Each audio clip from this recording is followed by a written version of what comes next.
नमस्कार बच्चों, आज हम कक्षा 8 में शब्द भंडार में से जो अध्याय करने जा रहे हैं वह है एकार्थक प्रतीत होने वाले शब्द। एकार्थक मतलब एक जैसा अर्थ, जिनका ऐसा लगे कि इनका अर्थ एक जैसा है लेकिन अर्थ में कुछ विभिन्नता होती है, तो वो प्रतीत होता है कि वो अर्थ एक जैसा है। तो उसमें क्या विभिन्नता है इसके बारे में जानेंगे। 1 से 15 तक शब्द हम प्रथम सत्र में कर चुके हैं। अब हम आगे 16 नंबर से लेके अगले शब्द पढ़ेंगे। तो शुरू करते हैं। पहला शब्द है कृपा और दया। कृपा होती है अपने से छोटों को सुखी करने की भावना। जैसे हम भगवान से छोटे हैं, हम भगवान की कृपा मांगते हैं। और दया होती है दुखियों की सहायता करने की भावना, जिसको हम सिंपैथी कहते हैं, सहानुभूति कहते हैं। पिटी शब्द उसके लिए आता है जब हम किसी के ऊपर दया करते हैं, करुणा करते हैं। ठीक है, तो ये दोनों शब्दों में कृपा और दया में अंतर है। आगे देखते हैं खेद और शोक। खेद होता है कि आप अपनी गलती पर दुख प्रकट करते हैं, अपनी गलती पर खेद प्रकट करते हैं। आपको महसूस होता है कि आपसे गलती हुई है और आपको उसका पछतावा है। और शोक होता है किसी की मृत्यु पर दुख प्रकट करना।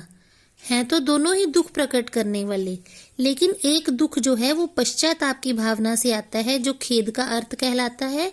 और दूसरा होता है किसी की मृत्यु पर किसी को सांत्वना देना, दुख प्रकट करना, उसे शोक कहते हैं। जैसे किसी की मृत्यु के बाद हमने सुना होगा कि शोक सभा में गए जाते हैं, है ना। अगला शब्द है दुर्गम और अगम। गम का मतलब होता है पहुंचना या जाना। दूर मैंने बुरा, बुरा यानी मुश्किल। तो ये अपने शब्द से ही इसका अर्थ पता चल जाता है। दुर्गम जहां पहुंचना कठिन हो। और अगम, अगम होता है जहां पहुंचना असंभव हो। परमात्मा का नाम अगम अगोचर कहा जाता है। अगम अगोचर मतलब जो दिखाई नहीं देता, और अगम जिस तक पहुंचना संभव नहीं है। ठीक है ना। तो ये दोनों शब्दों में अर्थ आपको जो है अलग अलग पता चल गए। अगला शब्द है हमारे न्याय और निर्णय। न्याय होता है कि सच झूठ का सही सही फैसला करना, जो न्यायाधीश करता है। जैसे पुराने समय में राजा जो न्याय करते थे, सच झूठ का फैसला करते थे। आजकल जो है वो न्यायालय के जज जो होते हैं, न्यायाधीश जो होते हैं, वो सच झूठ का, इसमें सबूतों की, प्रमाणों की जरूरत होती है। ठीक है ना। अब निर्णय जो होता है वो है वर्डिक्ट, यानी फैसला करना, चाहे वो सही हो या ना हो। ठीक है ना। सबूतों के आधार पर ये फैसले नहीं होते, ये किसी व्यक्ति के सुनने पर, उसकी बुद्धि के आधार पर फैसले किए जाते हैं, वो है निर्णय। जैसे घर में कोई बड़ा बुजुर्ग व्यक्ति आपके घर के मामलों के ऊपर निर्णय लेता है, फैसले करता है। हो सकता है वो फैसला किसी के लिए सही हो और किसी के लिए गलत भी साबित हो जाए। ठीक है ना। तो वो तो हो गया निर्णय, उसमें सबूत वगैरह की जरूरत नहीं होती, उसमें बुद्धि से काम लिया जाता है। लेकिन न्याय जो किया जाता है वो सच झूठ की सही सही परख की जाती है। अगला शब्द है निंदा, आलोचना। निंदा का मतलब है कि किसी की बुराई ही करना, इसमें अच्छे गुण नहीं होते। निंदा हमेशा बुरी वस्तु ही, बुरी चीज ही, बुरी भावना ही होती है। तो निंदा का अर्थ है बुराई। आलोचना का अर्थ है कि आपने कोई काम किया, उसमें आपके सही बातों को भी सामने लाया गया, उसके गुणों को सामने लाया गया, और जो कमियां हैं, वो दोष हैं, उसको भी प्रकट किया गया। जैसे कक्षा में अध्यापक आपके काम की कई बार आलोचना करते हैं। आपने कुछ लिखा, कोई अर्थ बताया किसी वाक्य का या किसी प्रश्न का, तो अध्यापक आपको बताते हैं कि आपने ये बिल्कुल गलत बताया है और इसमें आपकी ये बातें सही हैं। आपके व्यक्तित्व के बारे में भी आलोचना की जाती है कि आप अगर आपके चरित्र की अगर व्याख्या की जाए तो आप में बहुत सारी अच्छाइयां भी होती हैं और बहुत सारे दोष भी होते हैं, बुराइयां भी होती हैं चरित्र में। तो उसको जब तुलना करते हैं, गुण और दोषों को प्रकट करते हैं, बताते हैं, तो वो आलोचना कहलाती है। लेकिन निंदा केवल बुराई ही होती है। आगे है पुत्र और बालक। पुत्र तो होता है अपनी संतान, अपना बेटा, है ना। पुत्र अपना बेटा, और बालक जो होता है कोई भी बच्चा हो सकता है। रिश्तेदारों का बच्चा हो सकता है, पड़ोसियों का हो सकता है, समाज में किसी व्यक्ति का जो बच्चा हो सकता है उसको बालक कहते हैं। अगला शब्द है पुरस्कार और पारितोषिक। पुरस्कार होता है तो दोनों ही इनाम।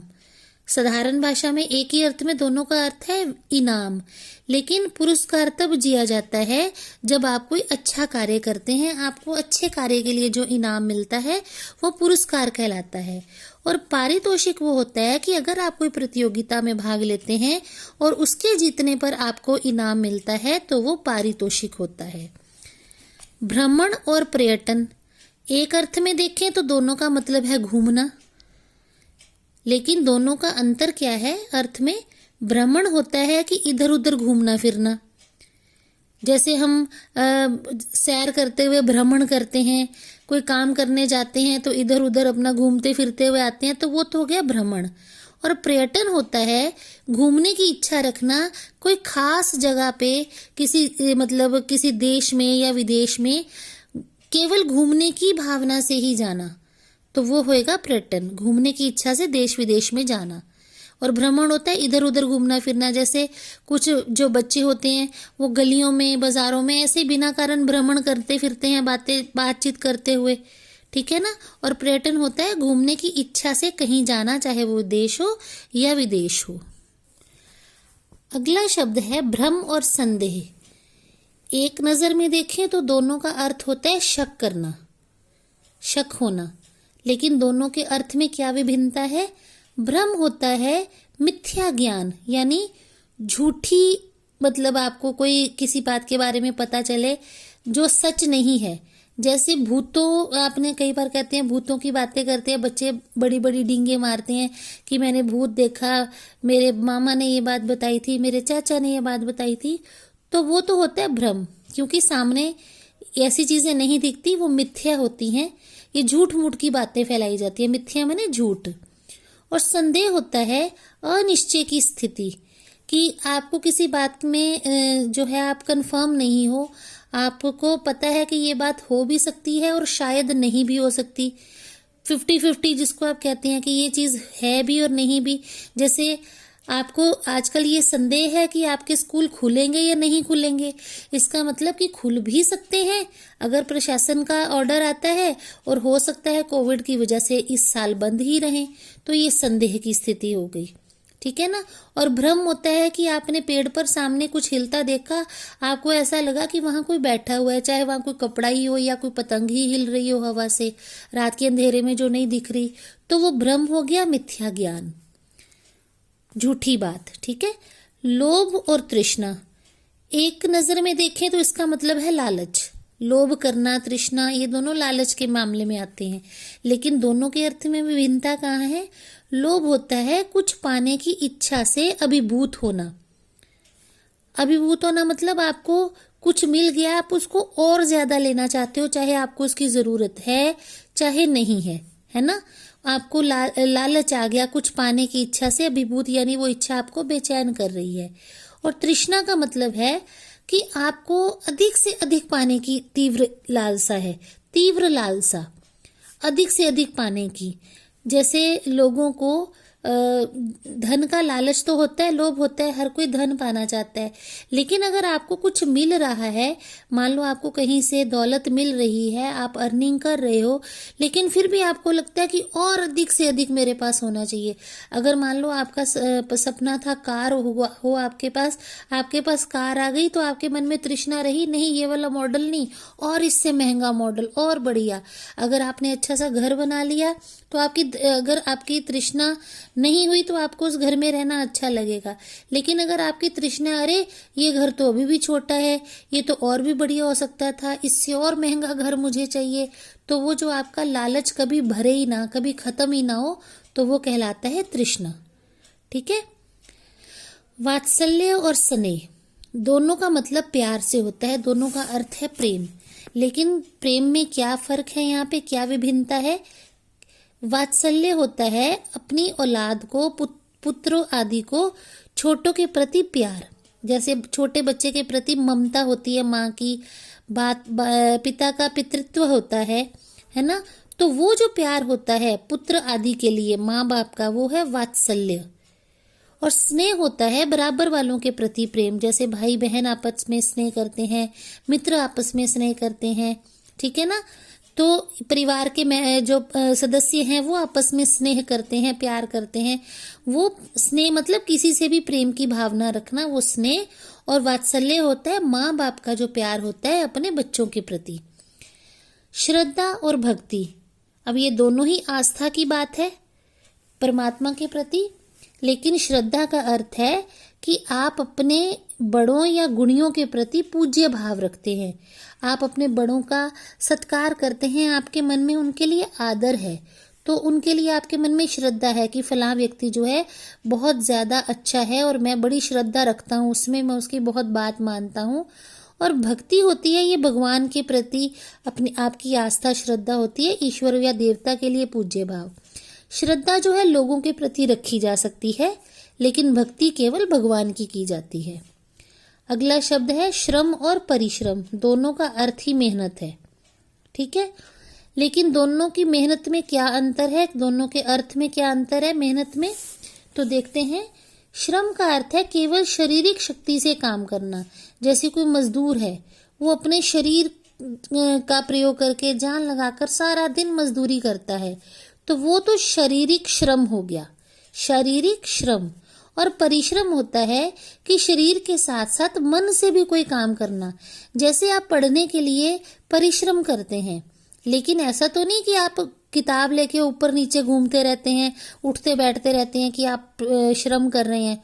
परिश्रम का मतलब बुद्धि से, मन से, शरीर से थकान महसूस करना, मेहनत करना, और श्रम केवल शारीरिक होता है, ठीक है। नेक्स्ट है संतोष और तृप्ति। संतोष और तृप्ति में अंतर ये है, संतोष होता है कि आपको जितना मिले उसी में खुश रहना, आपको संतोष है। अगर आप एक सब्जी से खाना खा रहे हैं तो आप संतोष हैं, आपको संतोष है, आप खुश हैं।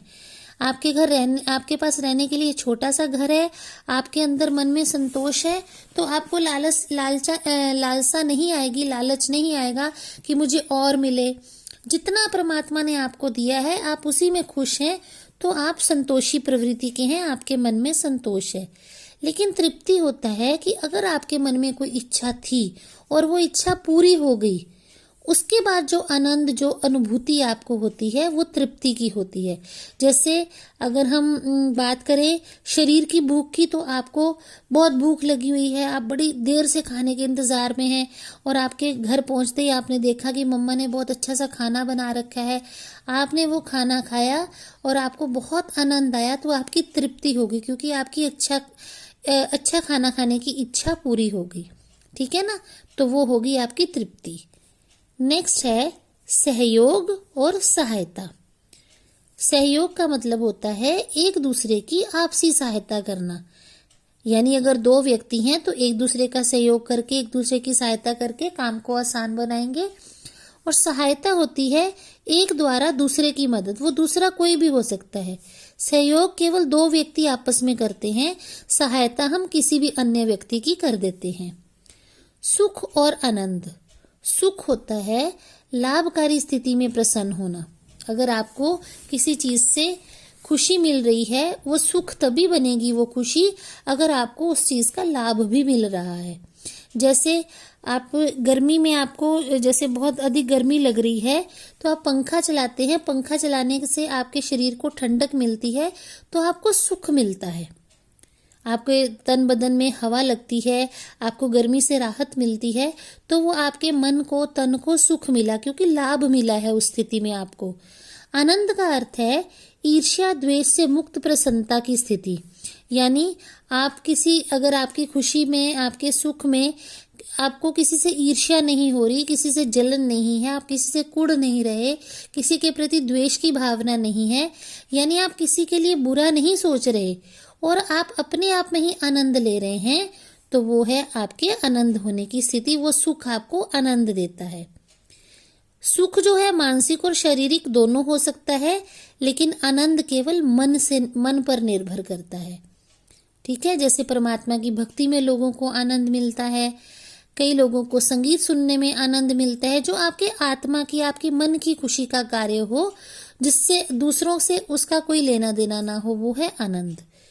तो उम्मीद है आपको इन शब्दों के अर्थों में विभिन्नता जो है समझ में आई होगी। तो ये आपका जो है अध्याय आज यहीं पे ख़त्म होता है।